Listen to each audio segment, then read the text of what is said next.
Hi guys, வணக்கம் and welcome to my YouTube channel. இப்போ நம்ம எங்கேருந்து வீடியோ எடுக்கிறோம் அப்படின்னா, நம்ம சேலம் மாவட்டம் ஜெருகுமலை. இதில் நம்ம பாதி தூரம் தான் மலை ஏறி வந்திருக்கிறோம். பாதி தூரத்துக்கு வியூ பாருங்கள் எப்படி இருக்குதுன்ட்டு. கரெக்டாக ராமானுஜர் கோயில் இதுதான் கோபுரம்.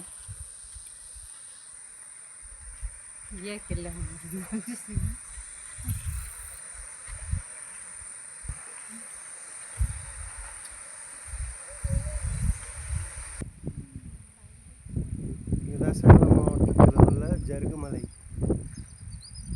இங்கே மலை மேலே தான் நம்ம முன்னாள் முதலமைச்சர் மு.க. ஸ்டாலினோட மகன் உதயநிதி நடித்த படம் எடுத்தது.